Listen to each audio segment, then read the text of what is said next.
All right, welcome everyone. We're Semblance of Sanity. I'm Caleb. I'm Jacob. And we're here for Noragami, Season 2, Episode 8. Yato got a shrine. He did. He already made it for him, and it was adorable and wonderful, and yeah. Yeah, it was really sweet. It was a really cool moment, basically, to know that not only has he wanted a shrine because he's never gotten one, but it's something where even the act of it being something that people consider a shrine without it being his idealized picture of what a shrine is enough to send the poor boy into tears. But it's just something that's good to remind us, like, why he basically said he wanted all the money to begin with back in the very beginning of the show. Was kind of played up as a bit of a joke, and here it's, well, but it's serious to him. It's actually pretty serious to him. Yeah. But on the other side of things, Ebisu. We got a new bed guy. Yeah, and he wants Yukine. He wants to buy Yukine. Right, and, you know, having imperial regalia, it's like, yes, that makes sense, you know, that's fairly natural, but he's got, like, a collection of Nora masks just in his study. Yeah. Which is a bit odd. A bit. Yeah. Now, that does make me hopeful that he's not, like, super big bad, because he has them in his study, so, you know, that makes me think that, like, he wasn't the one who made them. You know, he's not like Nora's supplier or anything like that, but, you know, I don't know. Hopefully he's not too high up the food chain. Yeah, but he could be. But either way, he's set up to be the next direct antagonist to Yato. Yep. And he's not exactly being rather subtle about it. No. With going directly to him and being like, I want your imperial regalia, give me them. Here's the Yeah. I mean, we'll have to see how this goes. So, y'all, without further ado, let's get into this. All right, everyone, now be sure to go check out the reaction portion of the video in the description below, then come back here for the discussion.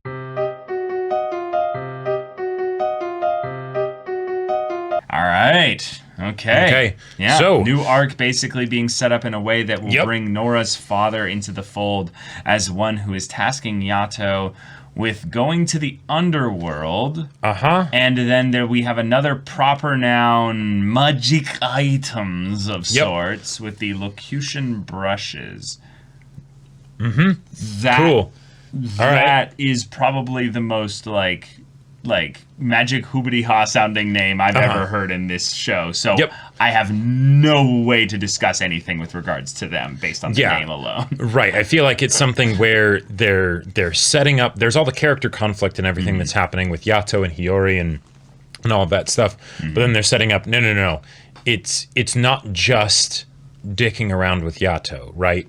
There's at least now some purpose to it. There's some bigger thing that's going to be that's in the work, some machinations of some kind, and those will have to be dealt with. And because Yato has been he's been forced, he doesn't have any way to defend himself, but now this thing is going to start rolling, and then hopefully this arc will focus on them stopping it in addition to getting Yato away from Nora in general.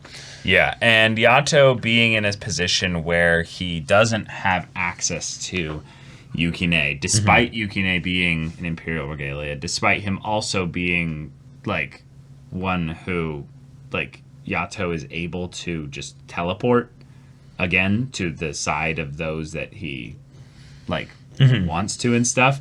This is just another one of those kind of, like, interesting dynamics where, okay, I am trusting the show basically to handle the Yato as being forced angle, primarily because, well, it's Nora. Nora is basically the quintessential abusive ex, who basically uses emotional manipulation and some logic to basically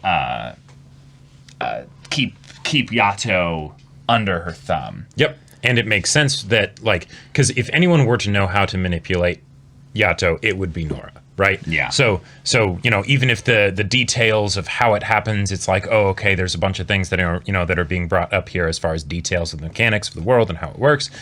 That's fine. Nora has this more or less figured out, and Yato also made a bit of a character flaw decision in that he didn't bring Yukine with him. It was still something where maybe because of his shame of the fact that he has dealt with Nora in the past and kind of until fairly recently still dealt with Nora, he doesn't bring someone along to make sure that the confrontation with the abusive ex goes well, right? And it doesn't go well. And, you know, if he hadn't been so completely like on the high of Hiyori's support and everything, he might have actually realized that,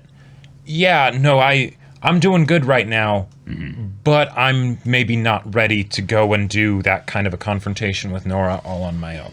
Yeah, that's one of the things that I think is rather cool about Yato's decision process here, was that he basically went to sleep and had basically a wonderful day. Yep. And then at night, he kind of gets that ping of like, oh, is she trying to reach out to me? Or is this I am inspired, I'm going to reach out to her and call things off. Yep. Either way, the fact that he went alone, I think, is exactly what you're saying. He's basically riding the high of that day. Yeah. And then when he ends up bumping into her, she seems so like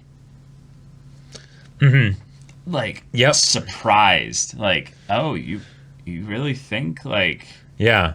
Oh, it's just so gross. So nasty. Absolutely gross and twisted. And I love that there's mechanical reasons for how Nora is able to kind of force Yato to go along with her, to represent the idea that, like, when you have, you know, an abusive situation, whether it's a substance, an ex, or whatever, right? There is that point where the reason why you stay away from it is because it's not entirely up to you. Like, there's been enough of an addiction or a whatever, right, that there might be things that you can't fully predict. You know, in some, there might be some set of circumstances where when you're placed into those, you don't really have full control of yourself, right? Yeah. You know, and I think that's more the emotional stuff, though. Mechanics-wise, she shouldn't have any power or reason to be able to physically keep him here. I think it's more of the thing of where she literally had to bring in phantoms to kick the shit out of him. Right. In order for him to basically be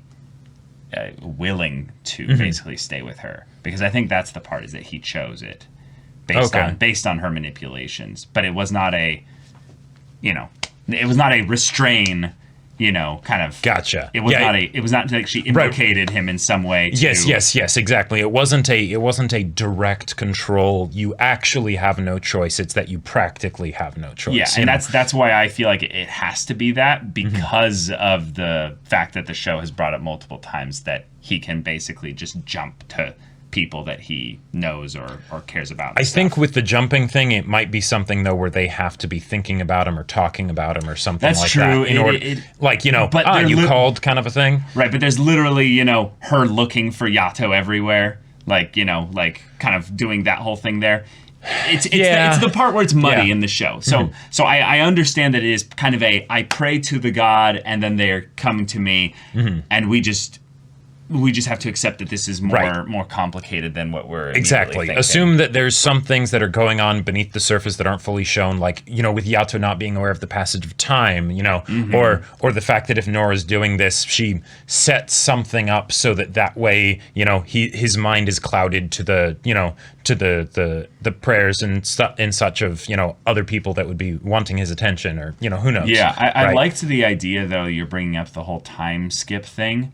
There is a very real element of when you're isolated by someone that is in basically a manipulative or abusive relationship with you. One of the things that is rather common, at least from stories I've heard, is that they'll basically just go through the days and it'll be like, oh, I haven't seen my family or my friends in a long time.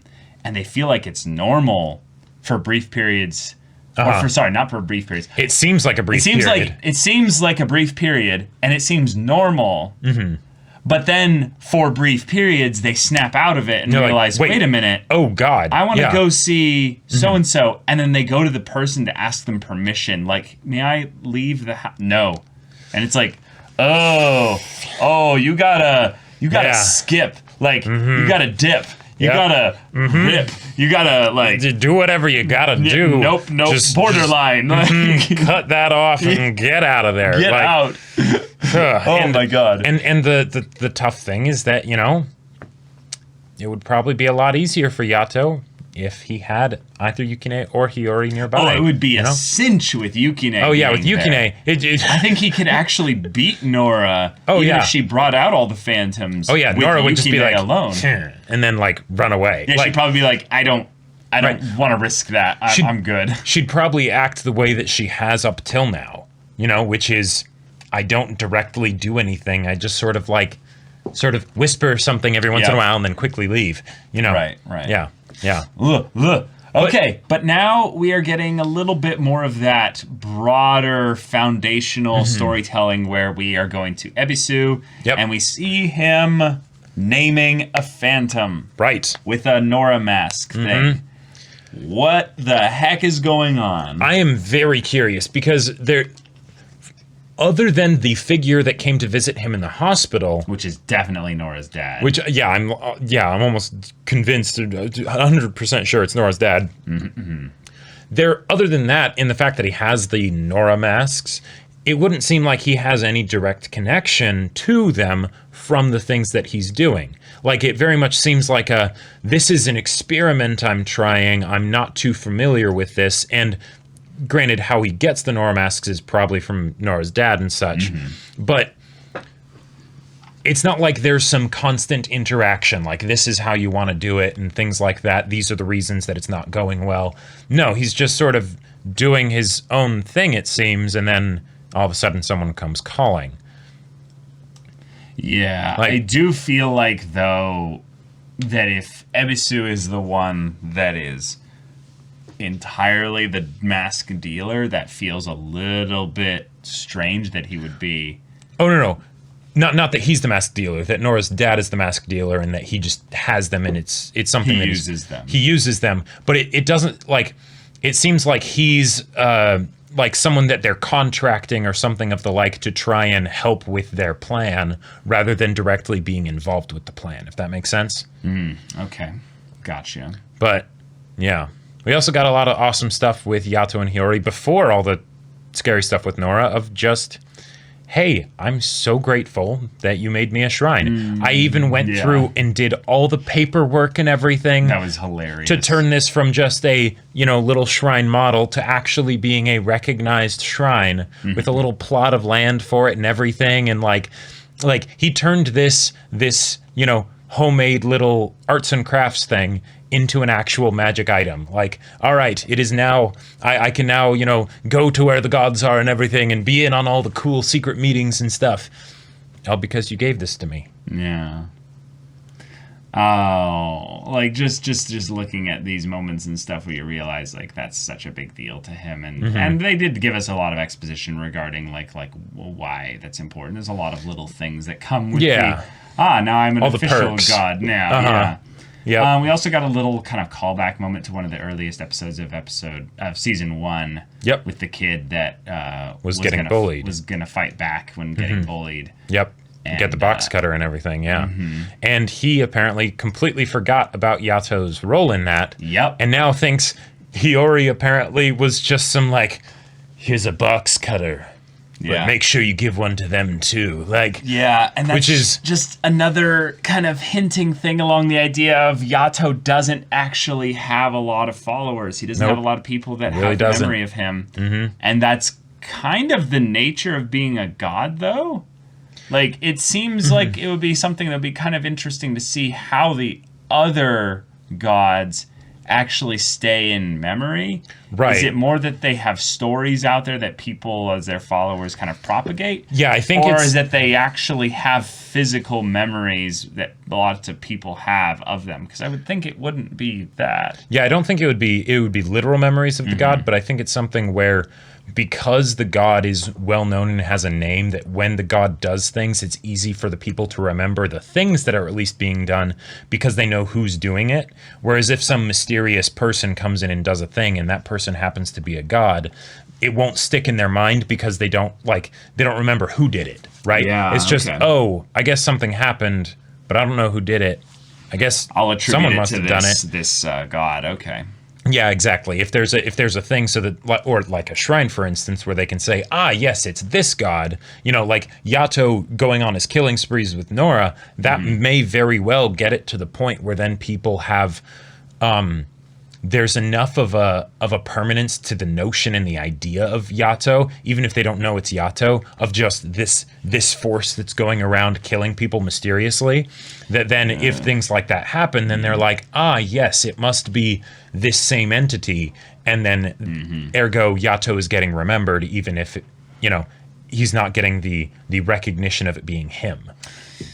Yeah. Which is like, it's effective, It is. Like this kind of mechanics for the world stuff and everything would explain a lot of the ways that, in mythology, gods often do, all right, let's smite some people so that way they remember that I exist because it's quick and dirty and effective. Yeah, and in a lot of other myths and stuff, well, not a lot of them, but a couple of them, there are a lot of things where the gods are quite dependent upon their followers to fuel them with their belief, their faith, their fervor, their sacrifices, offerings, etc.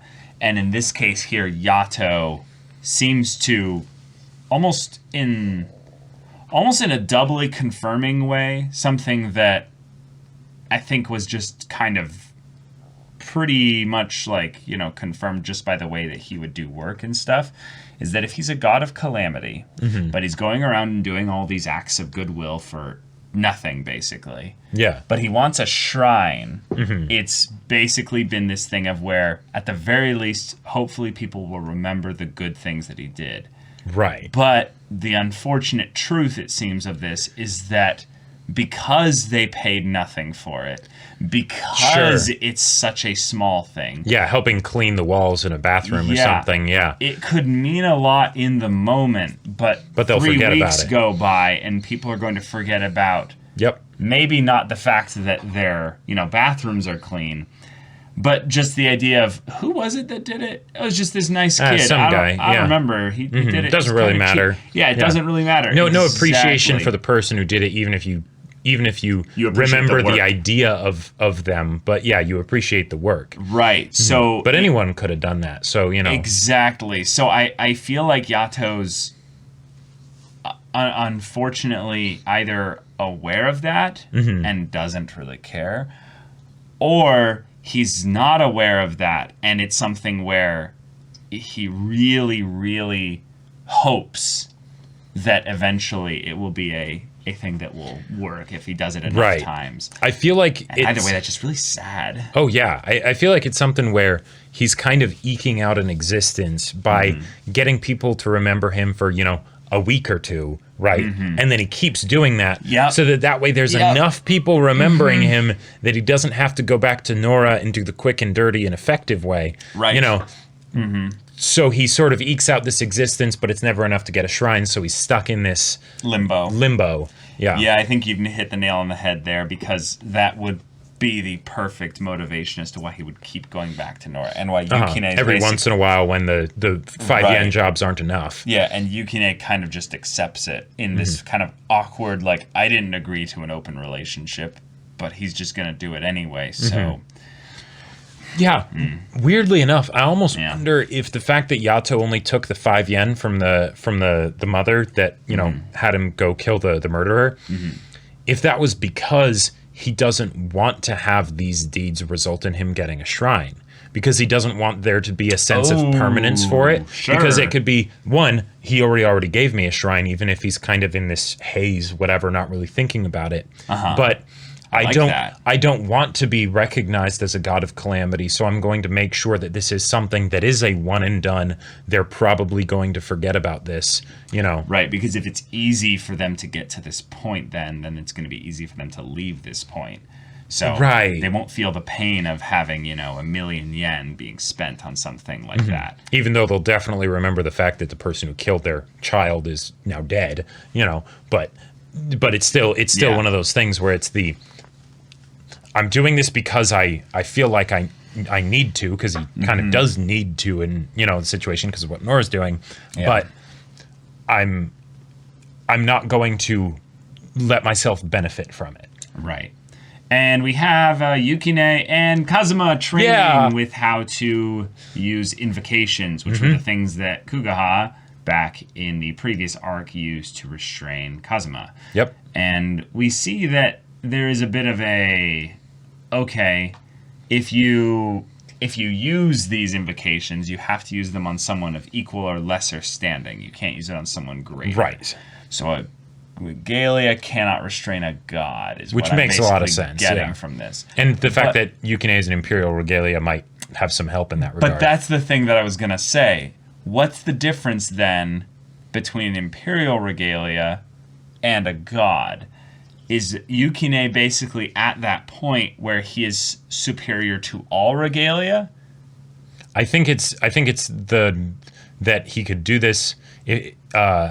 Was it equal or lesser, or just lesser? No. The distinction wasn't made in that regard. The distinction was made that you cannot do it to greater beings of greater status. Right. So that obviously means that equal status is okay. Right. Which is literally what the Kugaha Kazuma situation was. They were equal right. status. They were both regalia.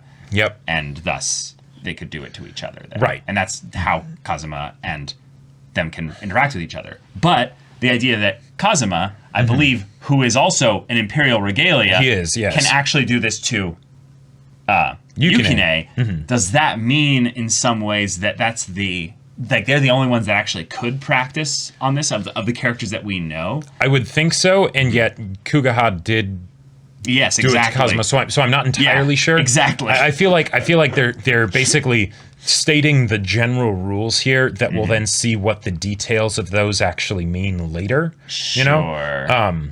That way it just keeps things moving along at a fairly clip pace. Yeah, it's just one of those things where I was like, okay, I understand you need the name. The name thing I think is wonderful. Yep. And I love the idea that you could have the public name, which everyone else kind of calls you by, but your actual name has a character that's slightly different so that people don't just, be like, oh, that's it. Oh, cool. There you go. Bam.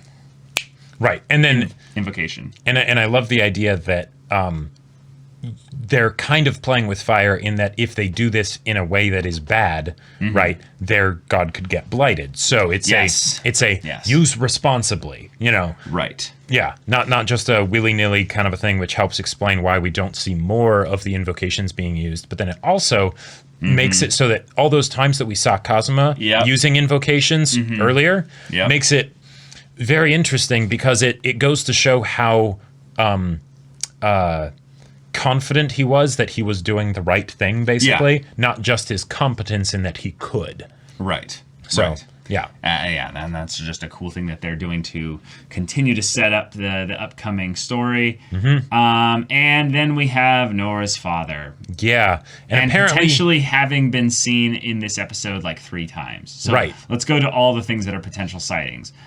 Yato's backstory. Yato's past, his backstory. That's a potential thing because of the way Nora says, you mustn't upset father, basically. Which is interesting because that's basically saying, not my father, but like our father. Like it doesn't have to mean that. She could be just using it she could be just saying father like my father, but that's an awkward way of wording it if you don't. Yeah, just be a good boy and do what father says, okay? That's basically just the, hey, dad says you're acting like a bad son. Right. Fall in line. Yeah, which is very curious then because, one, the whole idea of, yes, in mythology, gods will have parents and things like that. But then there is that connotation of gods having beginnings. And we had it brought up in this episode of what it would take for a god to have an end. Right. Well, that was whole Bishamon's thing. Was that the god would essentially be reborn or reset, and there would be a new being basically taking the role of Bishamon. Yep. Taking on the persona or something. Right. And that if you didn't have anyone that believed in you, then you would just disappear. But and they're keeping him so mysterious. This is feeling very like Fire Lord Ozai stuff, where it's we're not going to show his face. Right, It's like, oh, come on, it's a really good trick to do, but and then we have Ebisu, who is blighted, who then gets a surprise visitor from someone who he knows. Yeah, but because of the way the light's shining and the curtains and stuff, they don't actually interact. You don't see them. You found the locution brushes. So that reminds me of ablution a little bit. Right. Just in the way it's framed as a word. The Ushin, Yeah, but other than that, I'm pretty sure locution is a word. I just don't I feel like we might have heard it before, but I can't remember where. No, not in this show. No, okay. No, definitely not. Like, locution is a word I'm sure that exists as an actual word. Thus, we've heard that before. Okay. But no, I'm racking my brain right now, and there has been a lot of proper nouns brought up, but none of them I think are locution brushes. But magic brushes and a conjurer, that makes me think summoning ritual, where you need the magic brushes in order to do the glyph or the thing or whatever, and then you need the conjurer in order to actually bring this is one from the underworld. Right. So it's someone that is not around anymore because they've apparently, for whatever reason, but it could very well be because they've done some very bad stuff in a long time ago. So it's we're going to potentially revive someone ancient so that they can do their ancient magic. Yeah, so I think there's a couple obvious kind of potential solutions here or potential goals here. We have in this kind of story so far had the hexed masks, basically. The ones that would basically turn a phantom into the equivalent of a regalia. Now, what if what this is summoning something that is an old phantom. Yeah. A very powerful phantom. Eldritch entity. I want to make this phantom into mine. Yeah, I want to control it. It almost feels Gurren Lagann of the we're going to summon a person that then summons a thing that then will control. Like it's the methods of indirection because they want to do something that big. Right. And thus it will take some time. And Nora, I feel like then is essentially being used too. Yes, and she's probably okay with that because it's father. Well, yeah, but it's the thing of where when the father brought up the plan, and I mentioned this earlier, the fact that she was kind of like, oh, Yato, this is like oh, yeah. Oh, like, this yeah, is good yeah, news. yeah. Like this is, like the fact that he, one also went berserk and just started just beating Got on the all poker the phantoms. and, that was awesome that animation. was great.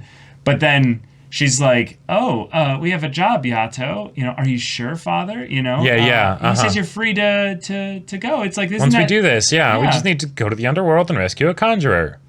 But the underworld. Yeah. Okay. We've had the near shore, far shore. Yep. Underworld. Underworld. That sounds interesting. And yeah, also actually, is the far shore connected to the underworld? I have to go back to the original exposition regarding the interstice and then the two shores. I don't think so. But the near shore is our world. Right.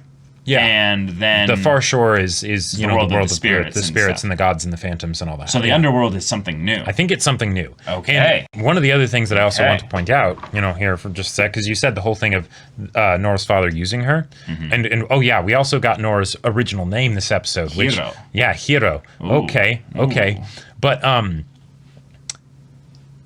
manipulators come from being manipulated, right? Like that's often where they learn their trade. A lot of times, yeah. So I don't think this is going to happen at all. But if there ends up being some kind of tension between Nora and her father, that would be really interesting to see. I don't think it's going to happen, and if it does, it won't go very far. Or it won't be anytime soon. Soon. But because she needs to develop as a character a little bit more. Right. But what you said got me thinking. So I'm keeping my nose open for that. Yeah, the idea of also her being a Nora means, that's the thing, is that her name isn't Nora, her name is Hiro, but the idea that what she is someone that has many masters. Right, and Yato was the one who originally made her a Nora. Well, I mean... She did say that, who was it that made me a Nora? Perspective, that's... Sure. There's... It takes two to tango. Was he the second master, or was he the first master that sent her to go also? Exactly. That's the thing, is that I don't trust anything out of Nora's mouth anyway. Right. So why am I going to have her thing of, I am going to state an empirical fact about the past that'll make you feel guilty. Yeah. And it's like, well, hold on now. It doesn't have to be entirely accurate in order to guilt him. Right. It's not entirely inaccurate, of course, otherwise it would have no power. Right. But there's something about it in which he believes it that way. Right. So... All right, Yeah. Nora, or Hiro. I don't want to call her Hiro because I have like really positive associations with a lot of characters named Hiro, and I'm like, no, you don't deserve that name. I'm sorry. Nope, you really don't. You really don't. But okay, lots of new stuff to look forward to, and a new story kind of arc direction that they're taking the show in. And don't worry, Hiro, you won't forget Yato. You won't.